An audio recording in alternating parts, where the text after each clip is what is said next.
এই যে ডেনমার্কের পণ্ডিত, তিনি যত কিতাব যত বই তিনি রিসার্চ করেছিলেন, তার একটি তালিকা ওই 50 জন সাংবাদিকের হাতে যখন তুলে দিলেন, তুলে দেওয়ার পর ওই 50 জন সাংবাদিকের ভিতরে একজন মুসলমান সাংবাদিক ছিল। এবার ওই কিতাবের তালিকা যখন 50 জন সাংবাদিকের হাতে তুলে দেওয়া হলো, 50 জন সাংবাদিক তারা এবার ওই কিতাবগুলোর সিরিয়ালগুলো দেখতেছে। এই পণ্ডিত তার জীবনে সে কত কিতাব রিসার্চ করেছে, কত বই গবেষণা করেছে। এবার ওই সাংবাদিকরা দেখতে লাগলো তালিকাগুলো।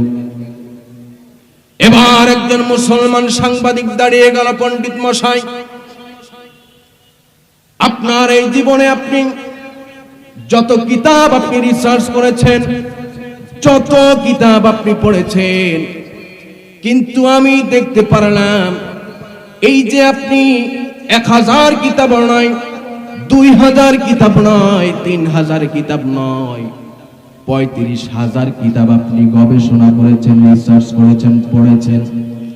কিন্তু এই 35,000 কিতাবের ভিতরে আমি একটা কিতাবের তালিকা তো আমি দেখতে পারলাম না। এবার ওই ডেনমার্কের পণ্ডিত ডাক দিয়ে বলল, ও মুসলমান সাংবাদিক, তুমি কোন কিতাবের কথা বলতেছো আমি জানি।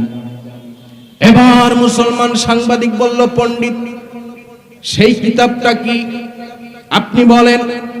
এবার ওই ডেনমার্কের পণ্ডিত ডাক দিয়ে বললেন, মুসলমান সাংবাদিক, তুমি যেই প্রশ্নটা আমাকে করেছ, আমি কোন কিতাবটা আমি পড়ি নাই, কোন কিতাবটা আমি গবেষণা করি নাই, আমি রিসার্চ করি নাই, সেই কিতাবটা হলো মুসলমানদের ধর্মীয় গ্রন্থ আল কোরআনুল কারীম।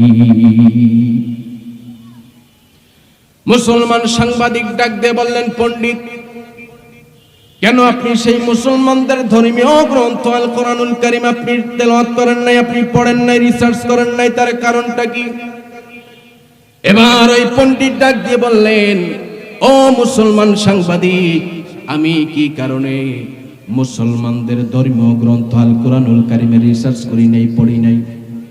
তার কারণ হলো, আমি শুনেছি মুসলমানদের এই ধর্মীয় গ্রন্থ আল কোরআনুল কারীম পড়লে নাকি মানুষ জঙ্গি হয়, মানুষ নাকি সন্ত্রাসী হয়, মানুষ নাকি চাঁদাবাজি হয়।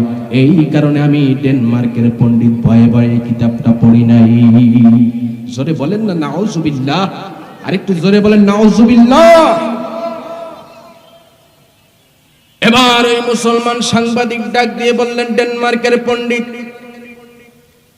আপনি যেই ধারণাটা করেছেন সেই ধারণাটা হলো আপনার ভুল। তার কারণ হলো, মুসলমানদের কিতাব কোরআনুল কারীম পড়লে কেউ জঙ্গি হয় না, কেউ চাঁদাবাজি হয় না, কেউ সন্ত্রাসী হয় না, কেউ টেন্ডারবাজি হয় না, বরং এই কোরআন পড়লে, এই কোরআনের সঙ্গে স্পর্শে আসলে জঙ্গিবাদ ভালো হয়ে যায়। আল্লাহু আকবার বলেন। এই কোরআনের সঙ্গে স্পর্শে আসলে, এই কোরআন পড়লে চাঁদাবাজি ভালো হয়ে যায়, জঙ্গিবাদ ভালো হয়ে যায়, টেন্ডারবাজি ভালো হয়ে যায়। সুতরাং ও ডেনমার্কের পণ্ডিত, আপনি এতদিন যেই ধারণাটা করেছিলেন, এই ধারণাটা সম্পূর্ণ আপনার ভুল। সুতরাং আমি মুসলমান সাংবাদিক, আমি আপনাকে কোরআনুল কারীমের একটা কপি আমি আপনাকে হাদিয়া দিচ্ছি। আপনার যদি ভালো লাগে, আপনার বেশি পড়ার দরকার নাই, বেশি পৃষ্ঠা পড়ার দরকার নাই। আপনার যদি ভালো লাগে, আপনি কোরআনুল কারীমের একটা পৃষ্ঠা আপনি তেলাওয়াত করবেন। আপনার কাছে যদি ভালো লাগে, তাহলে আপনি তেলাওয়াত করবেন, আপনি পড়বেন। আর আপনার কাছে যদি ভালো না লাগে, তাহলে আপনার পড়ার দরকার নাই।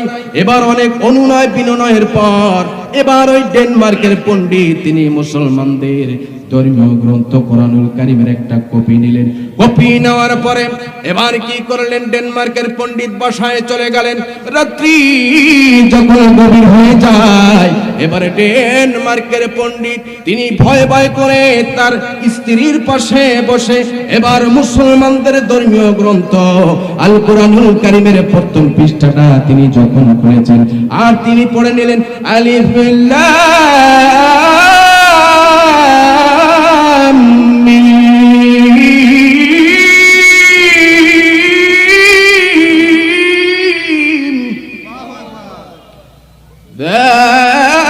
যালিকাল কিতাবু লা রাইবা ফিহি। এবার ওই ডেনমার্কের পণ্ডিত তিনি নিচে ইংলিশে ট্রান্সলেশন দেখতে পারলেন।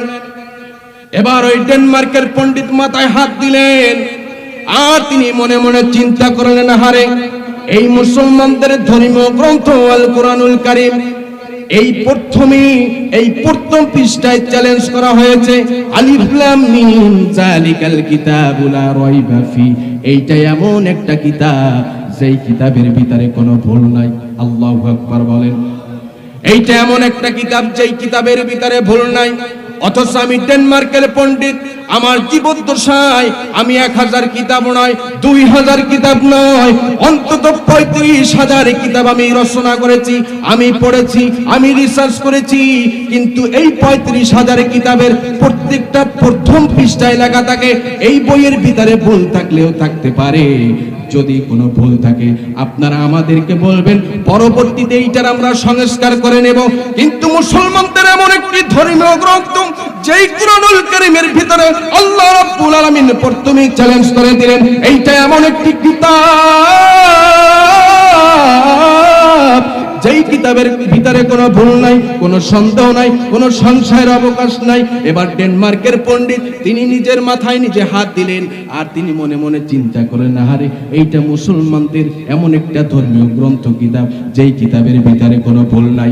এবার ওই ডেনমার্কের পণ্ডিত তিনি তার স্ত্রীর শরীরে মৃদু আঘাত করলেন, ডাক দিয়ে এবার তিনি তার স্ত্রীকে উঠালেন। এবার স্ত্রী যখন উঠলেন, উঠার পরে এবার ডেনমার্কের পণ্ডিতের হাতে যখন কিতাবটা দেখতে পেলেন, এবার ডেনমার্কের পণ্ডিতের স্ত্রী ডাক দিয়ে বলল, ওগো আমার প্রাণের স্বামী, আপনার হাতে ওইটা কিসের বই?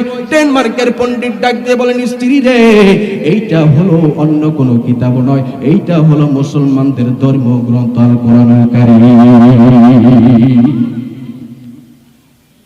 ডেনমার্কের পণ্ডিত তার স্ত্রী ডাক দিয়ে বলেন, প্রাণের স্বামী আমার, খবরদার খবরদার, আপনি মুসলমানদের এই ধর্মীয় গ্রন্থ আল কোরআনুল কারীম আপনি রিসার্চ করবেন না, আপনি পড়বেন না। আমরা জানি মুসলমানদের এই ধর্মীয় গ্রন্থ আল কোরআনুল কারীম পড়লে নাকি মানুষ জঙ্গি হয়, মানুষ নাকি চাঁদাবাজি হয়, মানুষ নাকি টেন্ডারবাজি হয়। খবরদার খবরদার, ওগো আমার প্রাণের স্বামী, খবরদার খবরদার, আপনি এই কিতাবটা আপনি পড়বেন না। তা আপনি যদি এই কিতাবটা যদি আপনি পড়েন তাহলে আপনি পাগল হয়ে যাবেন। এবার ওই ডেনমার্কের পণ্ডিত ডাক দিয়ে বললেন, ওগো আমার প্রাণের স্ত্রী, আমি 1 নয় 2 নয় 1000 2000 কিতাব নয়, আমি 35,000 কিতাব আমি পড়েছি, আমি 35,000 কিতাব আমি রিসার্চ করেছি, গবেষণা করেছি। এই 35,000 কিতাব যখন আমি পড়েছিলাম তখন আমি ছিলাম পাগল। কিন্তু আজকে যখন মুসলমানদের ধর্মীয় গ্রন্থ কোরআনুল কারীম আমি যখন রিসার্চ করা শুরু করে দিয়েছি, যখন আমি পড়েছি, তখন আমি ডেনমার্কের পণ্ডিতের পাগলামি ভালো হয়ে গেছে। আল্লাহু আকবার, নারায়ে তাকবীর।